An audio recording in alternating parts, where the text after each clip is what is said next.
ভারপ্রাপ্ত চেয়ারম্যান জনাব তারেক রহমান সাহেবের বিরুদ্ধে একটা মিথ্যা সাক্ষ্য দিতে বলা হয়। ওটা আমি না দেওয়ার কারণে আমাকে ওই 21 আগস্টের মামলায় আসামি করে আমাকে পলাতক এবং জেল জীবন যাপন করি। শুধু আমাদের পুলিশ না, পুরা গভর্নমেন্ট মেশিনারিজটাকে তো ধ্বংস করে দেওয়ার যে একটা নীল নকশা জাতীয় এবং আন্তর্জাতিক বলতে প্রতিবেশী দেশের যে একটা ছিল, তো বলতে পারেন আমাকে ঠেলে ধাক্কিয়ে আমার সিভিল সার্ভিস থেকে আমাকে পলিটিক্সের মধ্যে দিয়ে দেওয়া হয়।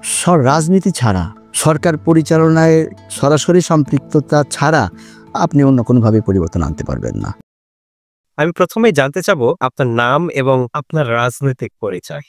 ধন্যবাদ আপনাকে এবং আপনার মাধ্যমে দর্শক শ্রোতা যারা আমাদেরকে দেখছেন তাদেরকে। আমার নাম খান সাইদ হাসান, ডাকনাম জ্যোতি। আর আমি পুলিশে ছিলাম, ডিআইজি হিসাবে আমাকে চাকরিচ্যুত করা হয়েছে। তো সেই হিসাবে নামের আগে ডিআইজি শব্দটা ব্যবহার করি।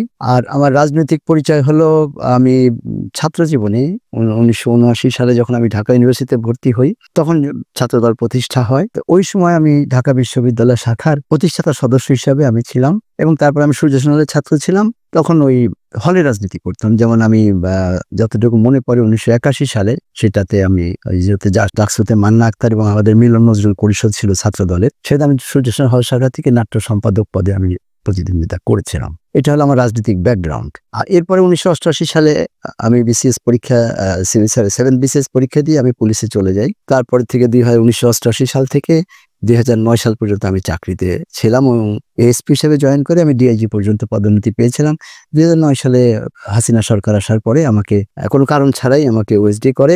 তারপরে তো 2011 সালে আমাকে একটা মিথ্যা সাক্ষ্য, আমাদের ভারপ্রাপ্ত চেয়ারম্যান জনাব তারেক রহমান সাহেবের বিরুদ্ধে একটা মিথ্যা সাক্ষ্য দিতে বলা হয়। ওটা আমি না দেওয়ার কারণে আমাকে ওই 21 আগস্টের মামলায় আসামি করে আমাকে পলাতক এবং জেল জীবন যাপন করি। তো যেটা আপনি বলতে চাচ্ছেন যে অ্যাকচুয়ালি আমার রাজনীতি ছাত্র জীবন শুরু করলেও আমি যে ক্যারিয়ারে ঢুকেছিলাম, আমার রাজনীতি করার কথা ছিল না এবং আমার রাজনীতি করবো আমি কোনো প্ল্যানও আমার ছিল না। বিকজ আমি আমার ব্যাচে ফার্স্ট ছিলাম, সারদার ট্রেনিং আমি সোর্ট অফ অনার পেয়েছিলাম ফার্স্ট হয়ে। তো সেই হিসাবে আমি সবাই জানতে এবং প্রথাগতভাবে আমার আইজি হওয়ার কথা, পুলিশ চিফ হওয়ার কথা।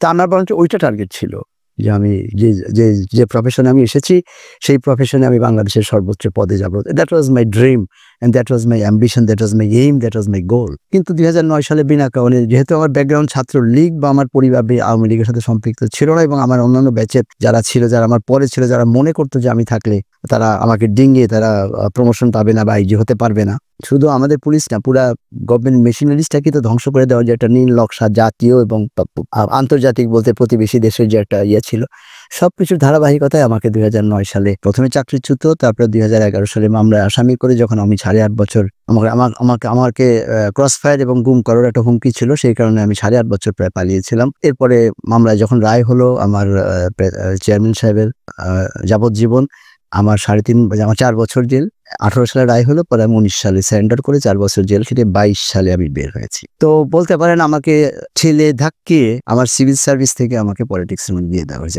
আমার যে আমার ক্ষতিটা আমি মনে করি না, বিকজ আমি মনে করি যে এই আমাদের পার্থিব জীবনটাকে আমি একটা পরীক্ষা মনে করি। আল্লাহ পাক পরীক্ষা করে, কারোর পরীক্ষা কঠিন করেন, কারোর পরীক্ষা সহজ করেন। যেটা আমি নির্যাতন না, আল্লাহর আমার পরীক্ষাটাই হয়তো এরকম ছিল। কিন্তু এই পরীক্ষা থেকে আমার যেটা শিক্ষা হয়েছে, আমি একা না, কিন্তু ওই সময় আপনি অনেক ক্ষতিগ্রস্ত ব্যক্তি ছিলেন, এগুলো আমার সাথে অনেক ক্ষতিগ্রস্ত। শহীদ জিয়া ফ্যামিলিটার কথা চিন্তা করেন না কেন? এই ফ্যামিলির চাইতে ক্ষতিগ্রস্ত আর কেউ হয়েছে চিন্তাই করা যায় না। যেমন ধরেন ম্যাডামের কথা ধরেন, তার ছেলেটা মারা গেছে, ছোট ছেলে আমাদের কোকো সাহেব, তারপরে মানে আপনারা সবই জানেন, আমি বলতে চাচ্ছি না। তাহলে এরকম সাফারার আরো অনেকে আছে, আমি তো বেঁচে আছি। আমাদের কত মানুষকেই দেখেন না, যে আমাদের যেটা মায়ের ডাক নামে যেটা হয়েছে, কত লোক, কত ছেলে পেলে, মানে কত কর্মী, কত মানুষ গুম হয়ে গেছে, নিহত হয়েছে। তো সে তুলনায় আমি ভালোই ছিলাম। বলবো যে এটা আমার জন্য খুব নির্যাতন নিপীড়ন বলে আমি মনে করি না, আল্লাহ একটা পরীক্ষা ছিল। বাট পরীক্ষা থেকে যেটা আমার শিক্ষা হয়েছে যে এইটা ভেবে তো চলতে পারে না, তো এইভাবে চলতে গেলে পরে তো আমাদেরকে পরিবর্তন করতে হবে। তো সেই পরিবর্তনটা একজন পাবলিক সার্ভেন্ট হিসেবে আমি তো দেখেছি প্রশাসনের থেকে রাজনীতি ছাড়া, সরকার পরিচালনায় সরাসরি সম্পৃক্ততা ছাড়া আপনি অন্য কোনোভাবে পরিবর্তন আনতে পারবেন না। তো সেই কারণেই আমি চিন্তা করেন যে ঠিক আছে, সময়ও আছে, বয়সও আছে, মোটামুটি মনে করি খুব বেশি বয়স হয়নি, তাও 64। তো এই পরিবর্তনের জন্য আমার রাজনীতিতে আসা। এইভাবে আমাদের পূর্বপুরুষরা তো এরকম ছিল না। তো আমাদের যদি এবার যদি পরিবর্তন না করতে পারি তাহলে আমরা ধ্বংস হয়ে যাবে। এবং আমি এখনো বিশ্বাস করি এই পরিবর্তনটা বিএনপিকে দিয়ে আল্লাহ পাক করাবেন বলেই বিএনপিকে এগুলা সাফারিং করি না আমি, এই বিএনপিকে এই পরীক্ষার মধ্যে দিয়ে ওনার পাশ করিয়েছে। তো সেই জন্য এইভাবে আমার রাজনীতিতে আসা। আমি শুরু করেছিলাম রাজনীতি দিয়ে, তারপরে আমি আমার পেশা চেঞ্জ করে আমি পাবলিক সার্ভিসে গিয়েছি। পরে আবার পরিবেশ আমাকে আবার রাজনীতিতে ফিরে আনতে বাধ্য করছে, বিকজ আমি মনে করি এটা ছাড়া এই সার্বিক পরিবর্তন সম্ভব না।